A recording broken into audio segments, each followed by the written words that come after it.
All right, how's everybody doing? Great. Give me a sign. I'm not as cool as the robot next to us, but we'll try to do our best to go through this. All right. Um, Everybody doing good? Great. All right. So my name is David Joy. I'm a senior manager at Cockroach Labs, and I work with AWS. Been working with AWS as partners for about 3.5, 4 years. So here we're going to talk about building resilient GenAI and agentic applications with intelligent memory. That's the name of our talk. With me, I have Virag Tripathi. Virag had way too much fun yesterday and lost his voice. So I'm going to do a lot. Anyone here who had a lot of fun? Oh, anyone gamble, won some money? Okay, good job. Yeah, so he's lost some voice, but we're going to work together, figure it out, and demo it out. So one of the things we wanted to do today was talk about what we are actually seeing in our conversations with enterprises that we work with. So we're going to cover trends and challenges that we're hearing. We're going to talk about scaling and being resilient with CockroachDB, and we're going to talk about GenAI with CockroachDB, agentic and memory with CockroachDB, like a bunch of topics. How many here are, just for me to understand the crowd here and the audience, how many of you are familiar with CockroachDB? Can you just raise your hands? Not too much. Okay. How many of you are database people, like databases, use databases? Okay. Application developers, architects? Got it. Or cloud architects? Okay, so we got a mix of, okay, great. How many of you are wanting to learn something from here to go invest some money in some good stocks?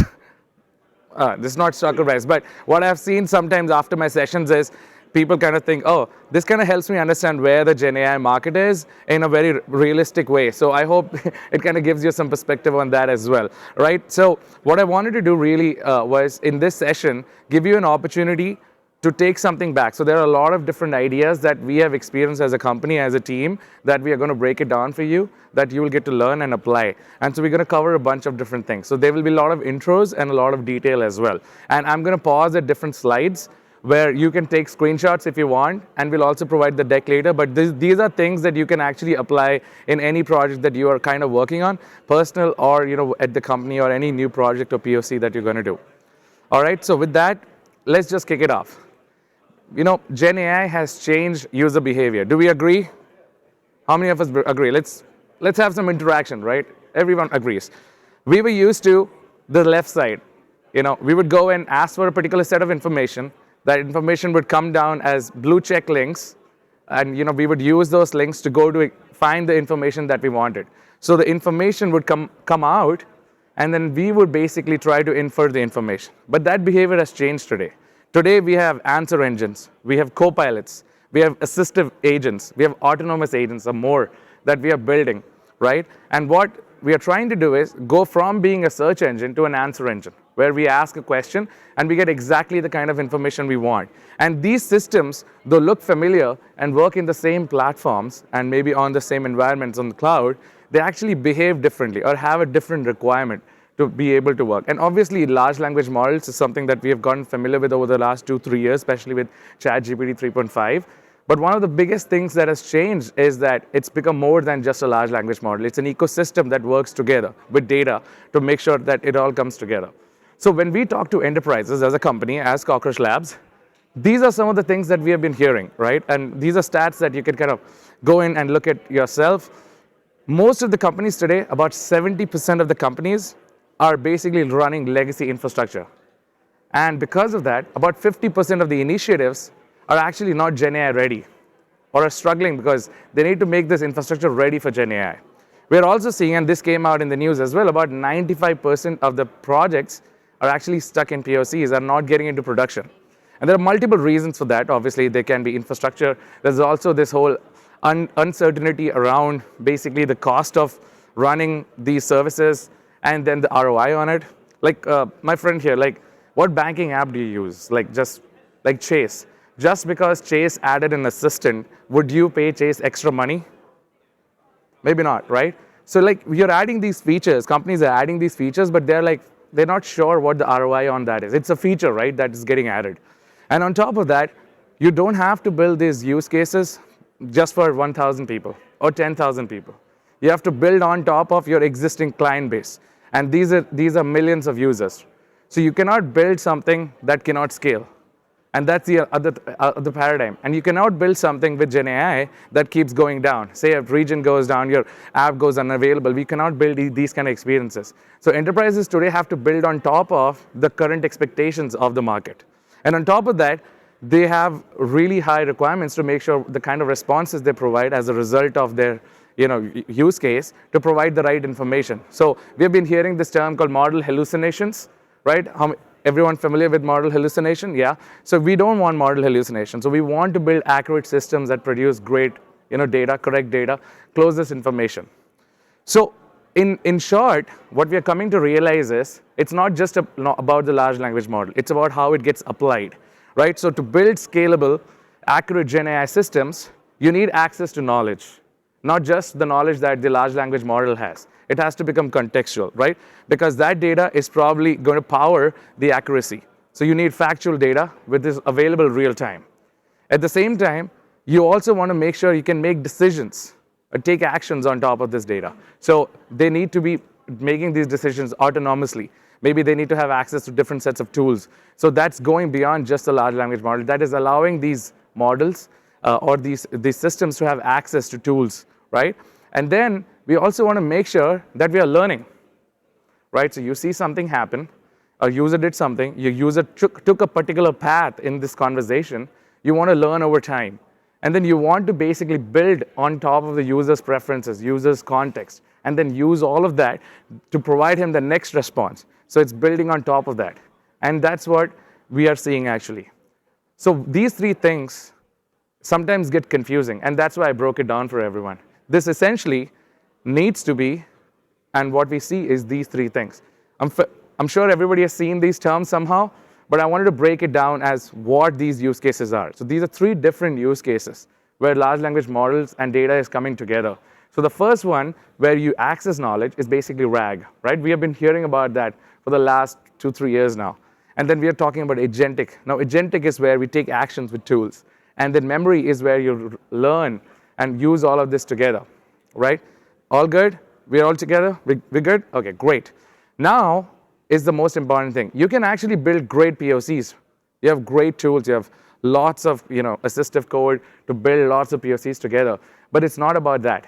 You can always have a fun project, but it's about how to take it into production, make it available for hundreds of millions of users, right? So it's becoming very important to start thinking about how to build these experiences into into these systems that are scalable, resilient, consistent, cost optimized for millions of users. Do we agree with that?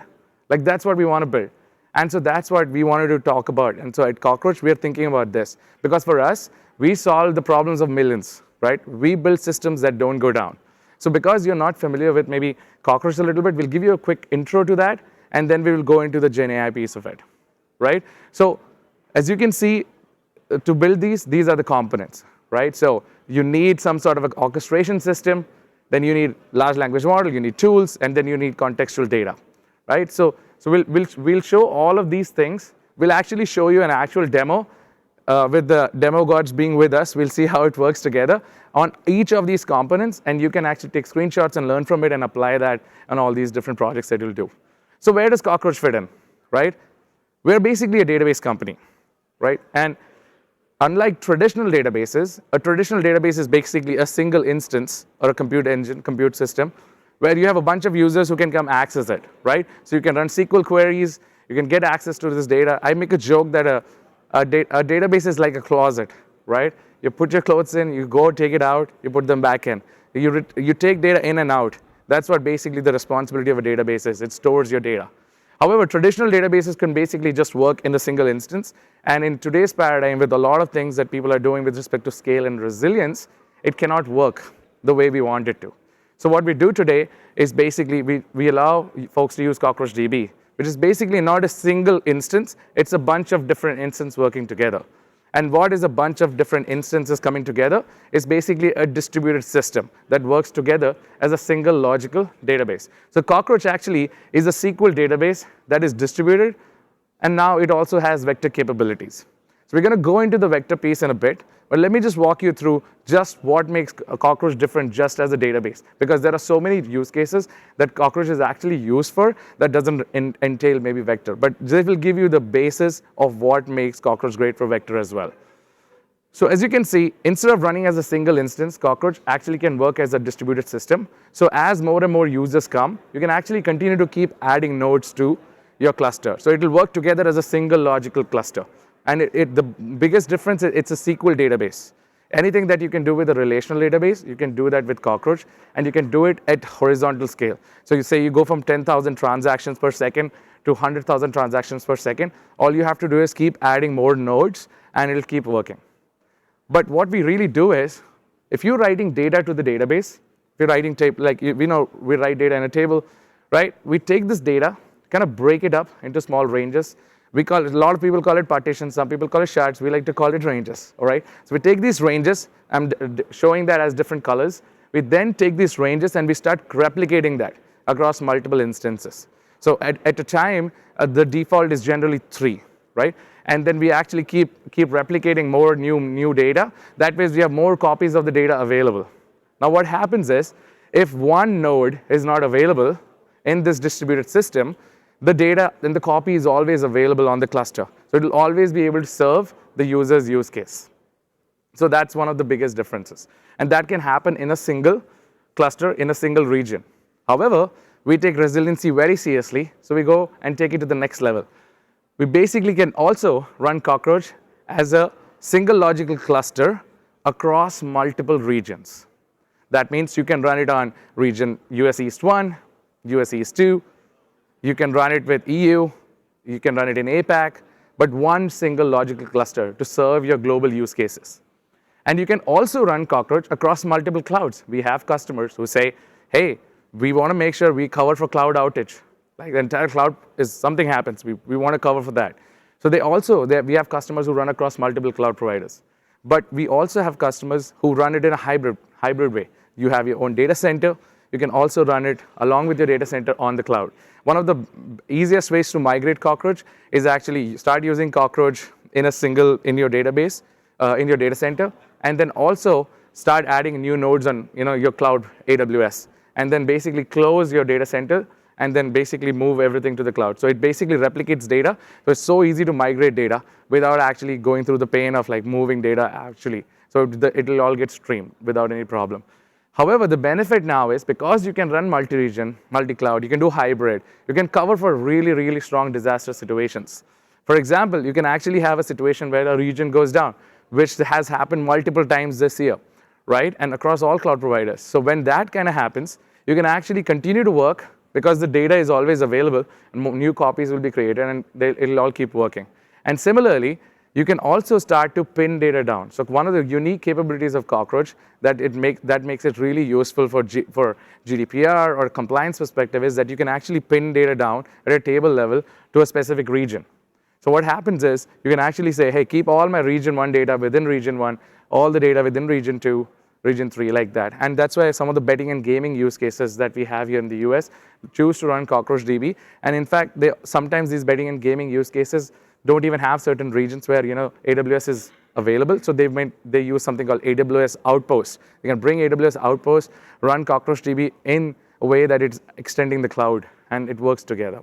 So that's what you can do. But there's another benefit to this. When you run a global system, when you run users that are across multiple regions, you can also keep data close to them, thereby reducing the overall latency, right? So there's no hops happening. You can keep everything closer, and that way, consistency and the performance is always great. So this is another benefit of allowing data pinning with Cockroach. So at a base level, as I was saying, Cockroach is a distributed system that is highly scalable. It's SQL compatible, or SQL, basically. It has vector capabilities, and it's highly resilient because of this. So what we're going to do in today, as we go and as we show the demo and everything else to you, is that actually we're going to kill a region live. And we're going to see what really happens when you're running a workload, which is something that you all will be, something you all have read in the news or something, and let's see how it reacts, right? All right, so now, another thing, as I was saying, Cockroach also not just supports transactional or SQL transactions, It also supports documents. It also supports spatial because it's built on PostgreSQL compatibility. So if you have requirements to store JSON, you could do that as well. If you have requirements around fraud detection where you want to maybe say store geospatial data, you could do that as well. And then recently we also added the vector data capability. All right, so how's everybody doing? We good? Good info? Okay, hopefully we can keep up, right?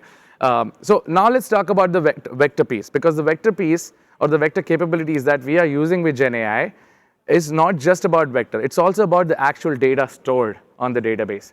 You can have like different agents who might be querying for orders, or actual transactions that have happened to specifically get information. So it doesn't have to be just vector data. It can be just depending on the use case, can change a lot.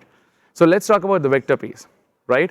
So with Cockroach, we're going to now talk about how we can do RAG, agents, memory with Cockroach. So I'm going to break it down into one actual use case. We'll show one answer engine, but we will show all three of these use cases and each of these specific architectures. So please feel free to take photographs of those architectures. So one of the first things I'm going to show you is RAG with CockroachDB, right? And so basically what I'm going to show you is I'm going to show you an answer engine that we have built, an assistant that actually uses the RAG capabilities and works with CockroachDB. All right? So we will come back to this in a bit, but let's take Virag's help here in actually switching over and getting familiar with the environment. So what you're seeing right now is Cockroach console, and we have built monitoring into the product. So what you see here is that we have a 5-node CockroachDB cluster. 2 of them are running in US East 1. One is running in Central. Another one is in US West 2. Okay, so 5-node cluster, right? And it's basically running as a distributed system. What we've also done to that is we have created a chaos environment, right? So what you will see is this is what we will come back to towards the end. When we start to run data, we'll actually kill nodes, create some latencies, and see what we can with the time we have, and see how that experience kind of looks like in real time, right? And what we have also done is, if Virag can continue, is we're going to show you the tables actually that we have, right? So we have different tables. We have this expense table that we have created. The app that we have built is basically a budgeting system, or it's like a banking app. And the banking app has a banking assistant. Any user can use it in different ways. And one of the tables related to banking is just expenses, right? So you can see that we have different expenses, and we have also created a vector index and a bunch of different things. And you can also see, as I was saying, that you can create tables that are regional by location, and so we have that local region by table primary. So basically, you can pin data down specifically as well with Cockroach. So this is just a table. Let's show the actual database with some data now. So if you can see, we are going into the database. We're actually going to go into the expenses table. And you can see we have the expense ID, but all the way to the right, we have the embeddings. So what they are storing is actual transactions, actual descriptions of what the person used or anyone is using to transact, and converting that description, the textual description, into actual embeddings so that we can make searches on that. A standard vector search. That's what we are doing. But the unique thing about it is we have a lot of different information. We have information related to merchant. We have information related to the payment method used. A lot of different things and actual spend. Right? And Virag, if you can go all the way to the left of this, we'll see there are also different UUIDs, like different IDs for each transaction. So as I was saying, you can store OLTP or transactional data. Now you can also store vector data along with the OLTP data. So you can actually read it back. Because none of us can read vector data. It's a computer language. It takes an array and converts it into a high dimensional array. So if somebody's trying to understand what is this vector, it's very difficult to translate that unless you do go back and port it back to the actual text. But this way, you have the benefit of seeing the actual transaction and the associated embedding with it. So that's something that you can think about if that use case requires that. And now we're going to show you the banking app itself. So this is a banking app. As you can see, typical banking app that we have, and we have built an assistant here. So let's run this RAG application right now. So Virag is going to run a few statements. So what did I spend on coffee, which is a lot over the last 6-7 days, as you can see. So we'll run this. What you will see is we have enabled database ops. So you can see we ran the query, we did the embedding, we did the vector search, we're doing the analysis, we're actually doing an AI processing, it's actually looking for the cache. As you can see, we have spent some money, and then it has been able to do vector search on related to coffee, and it's been able to bring this data back. So that's what's really happened. So let's break it down now. Let's go back to the architecture, Virag, if we can.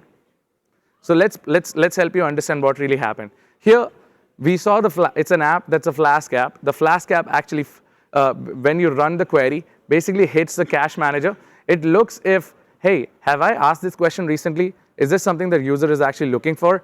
Because you don't want to always hit the large language model because it's going to require tokens and it's going to add cost. But if user asks similar questions all the time, then you can actually cache it and reuse that data sometimes. So it looks for the cache, and then it actually converts that query that Virag added, the natural language, which was basically how much money did I spend on coffee.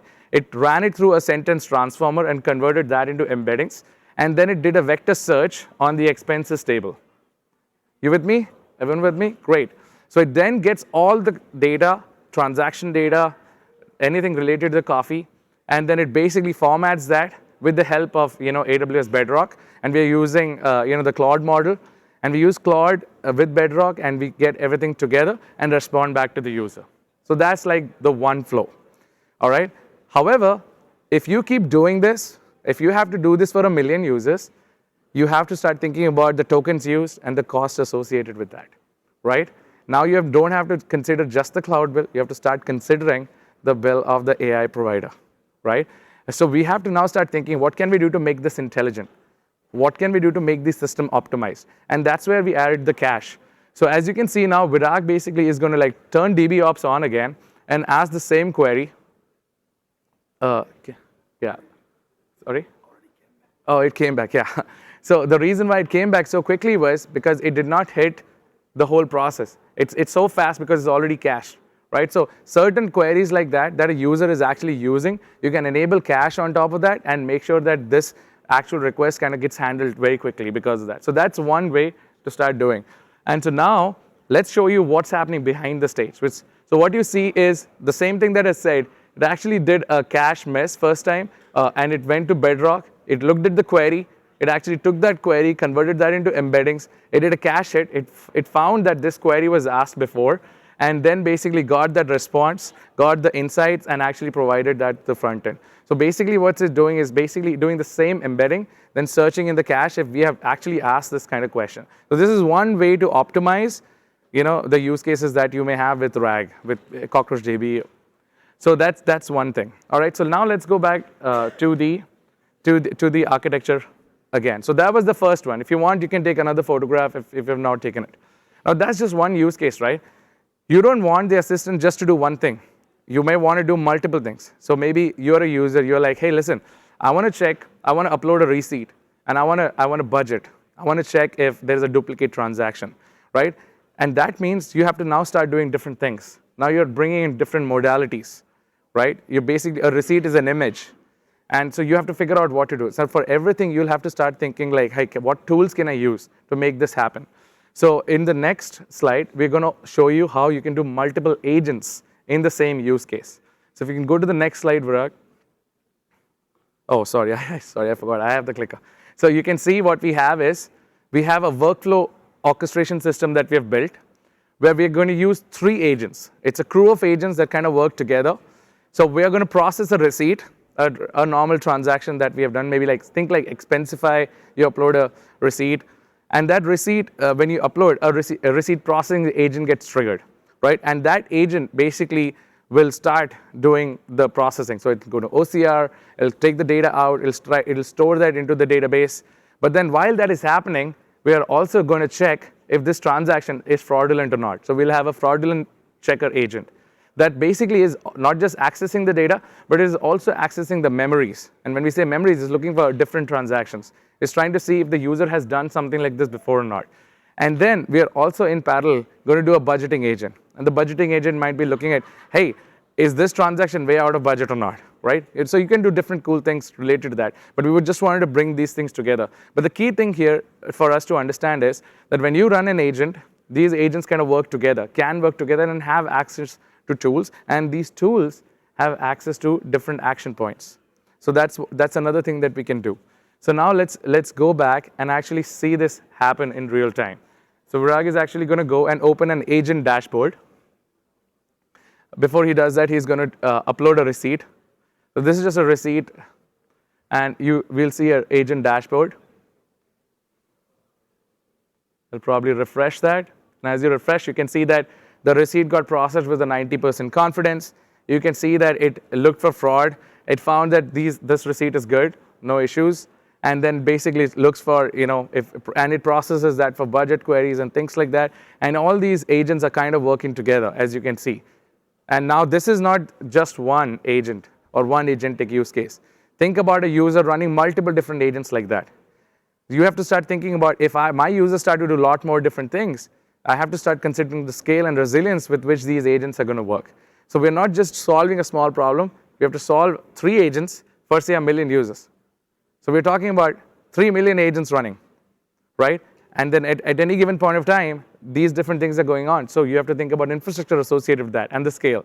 So as you can see, we got the response when he uploaded the receipt that, hey, that receipt was $96.82. It was related to food. It stored all of that information. No issues detected. It's within budget. All good, right? Now let's do another thing. Maybe let's just upload the same receipt again. Let's see if and see what really happens. So in this case, it will do the same flow. It'll basically hit the budget, it'll hit the fraud, and it'll try to figure out what's going on. And in this case, it's starting to see that there is a suspicious transaction because it's already seen through the memory or through the data that this transactions have already come before, right? So it's able to understand some anomaly in this data. And then it's starting to produce and say that, okay, there is some sort of a suspicion that there is fraud associated with this. Now, this is just one use case. There are multiple different use cases that you can unlock. But the pattern that we are observing in conversations with enterprises is that the system that you just saw, the architecture, that's how it's actually going. So if we can go back to the architecture, you will see like these are the things that is happening. So it basically has to plan, and it has to think about different aspects, different concepts related to that particular agent's responsibility. And then it has to have access to different tools so it can take actions. All right, how are we doing? Good? We're good.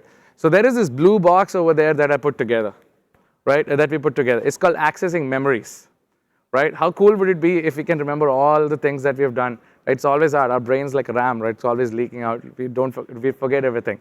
But we can do differently with these systems if we have enough storage and enough transaction capabilities.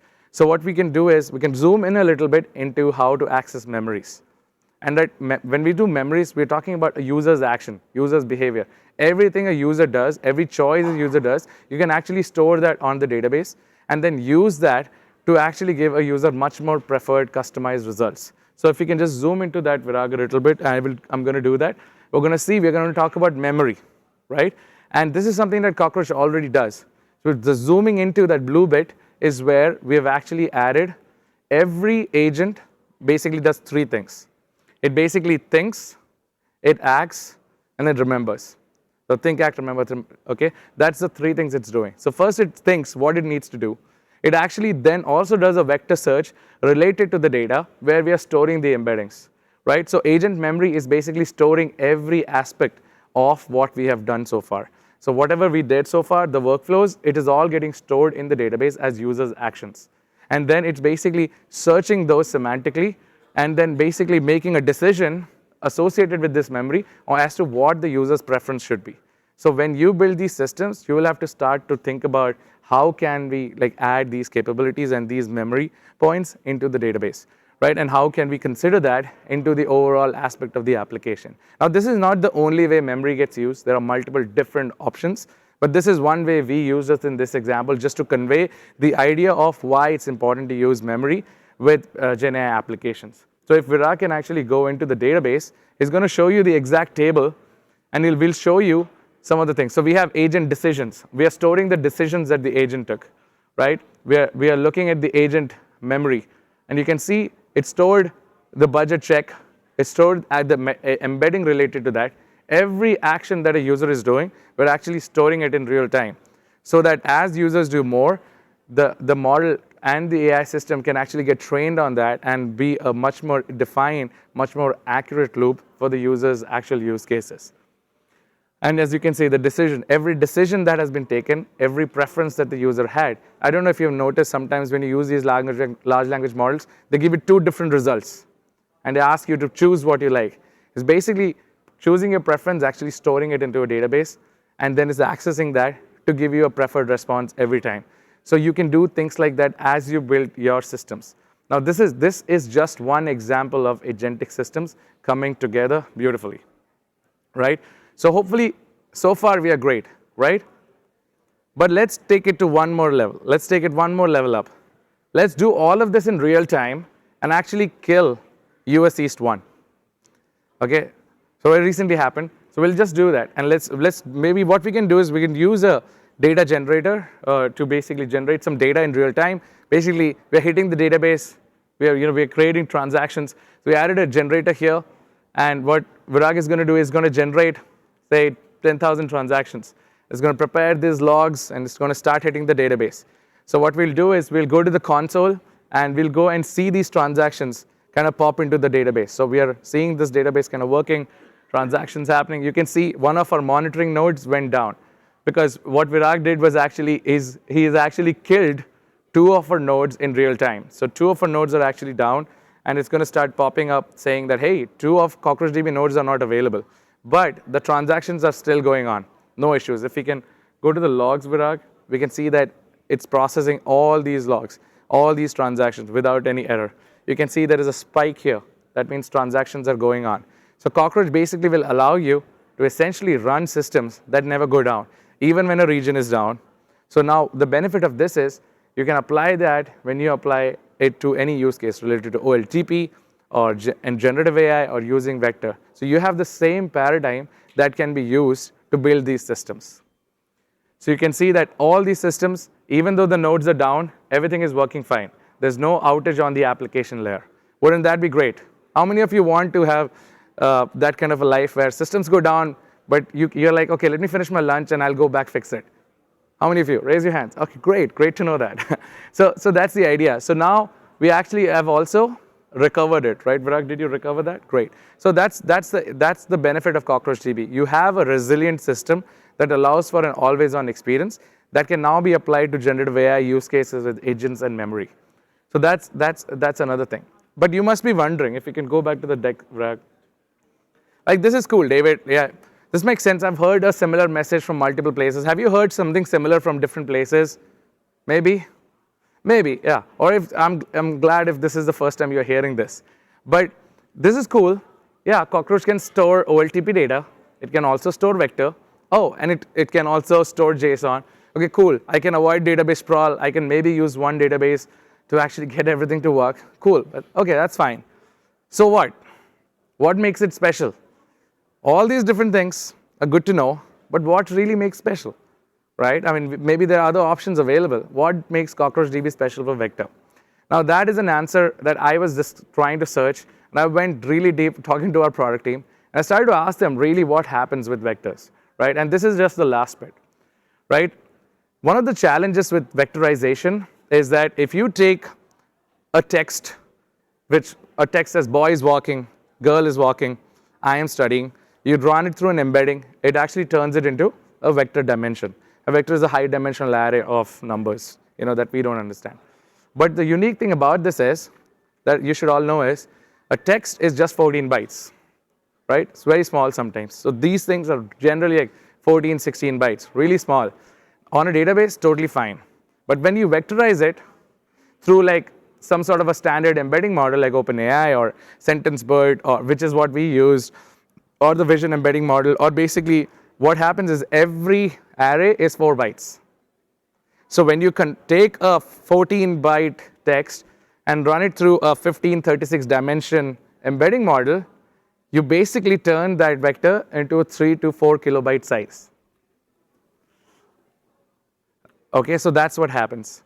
So you basically make the size way bigger, which makes sense. I mean, you can maybe start to use it on S3. There are certain use cases where you can use an object store to store all of this, and you have infinite storage, no problem. But when you want to do it with database, where you want to do real time, and you want to do much more resilience and add those kind of capabilities that exist with your actual data, you have to start thinking that this is a problem. And this is where we are noticing a lot of different people who are trying to build these systems on vector databases are struggling because sometimes there's performance issues, right? So what is happening is when you do text to vectors, you can actually increase the size by 20,000% to like if you do the calculation. That was just an exponential number that I want to get to. So we need to reduce this size. We want to avoid database bloat. Right? That's one challenge with vectors. But at the same time, I've been talking about it from the very beginning, is you don't have to store 10,000 vectors. We have to store maybe 1 million vectors, maybe 10 billion vectors, 20 million vectors, maybe 1 billion vectors. And then you need to also search them. So you have to search all these vectors in the database. You have to do a scan. And these scans are going to be expensive on the database, right? So you need to make sure that you can scale without limits. And then the third piece is, say, so you're over here, you're user A. You went and had a coffee at Starbucks. You paid $15. My friend here, Harsh, went and had coffee and spent, say, $18, right? So you both are doing a similar transaction, went and had coffee, but you're two different users. And maybe one of you went and bought an iPhone from the App Store, from Apple Store for $1,000, and somebody bought it from T-Mobile for $350 because they got a discount. So at the database level, in the vector world, when you look at it in a high dimension, it's the same, right? It doesn't know it's user A or user B. So there is a possibility that you can, in the vectorization, you can bring user A's data close to user B. And when you do a vector search, now you can actually kind of add a problem where you start to produce a different user's data to another user, and thereby basically skewing the response in the vector search. So we have to, when we build databases with vectors, we have to think about optimizing this. So we really want this behavior. We want to search specifically user A's data for their vectors. We want to specifically search user B's data for their data, and then produce the result, because that's the actual true performative experience. So what did we do to solve this problem? We actually built the world's first distributed vector index. So already Cockroach is a distributed database. It has all these goodness of resilience, scale, performance, all these things that are built into it. On top of what already makes it good, we added the world's first distributed index. And it's inspired by some really influential papers that have come out called SPAN, SCAN, and SFresh. And then we've also added a quantization model. So all of these things kind of work together. So the quantization model actually allows reducing database bloat. We're able to reduce bloat by about 94% on the actual data stored. So when you store the data now in the vector form, it's about 200 kilobytes, give or take.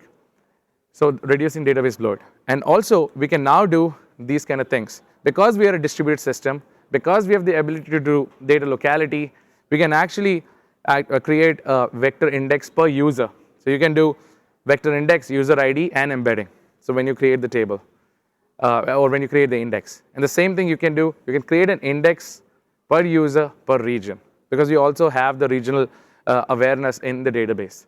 So thereby, now when you query some information for a user, we'll go exactly to that user's information and search exactly a vector search within that, thereby making it scalable for the limit that you might have with your users. Those are some cool things that you can do, some things that you can consider. So obviously, this is an evolving space. We are also learning. We'll love to get feedback from people on different use cases. These are some of the things that we have explored and learned as a process. Virag here, all the demo that you saw here, actually worked behind and got everything to come together. That's how we kind of discovered this whole process as we talked to the enterprises who are kind of exploring this with us.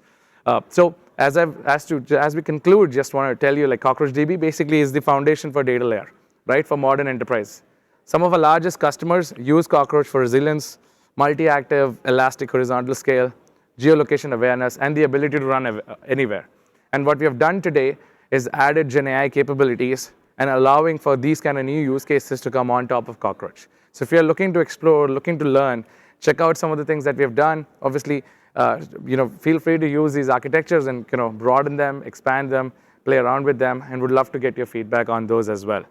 If you want to get started with CockroachDB, we have different offerings available. If you're somebody who likes to use SaaS, we have a SaaS product. It's called Cockroach Cloud. It has 3 different versions. We have a serverless option where you can just come in, read and write, play around with the product. You have all these capabilities that I showed you into that. We also have an advanced product in that Cockroach Cloud. And then if you don't want to use SaaS, you want to host it within your VPC, say within AWS, you can actually use CockroachDB self-hosted. Whereas the license, you can use it on EC2, EKS, or Outpost, wherever you would like to use it. We would love to hear from you guys, love to learn more about what you guys are doing, what you thought about it. So my team is right here. We're going to give everyone back 20 minutes because time is important, but information that is quality can be put together quickly. So hopefully these 40 minutes have helped you. If you want to learn more about us, you want some free credits, please scan this QR code. This is going to take you to some really good information that we have. And obviously, hopefully, we can give you all the information as you connect with us and with our team. So thank you so much. Thank you, Parag, for all the work. Really appreciate your time. Thank you.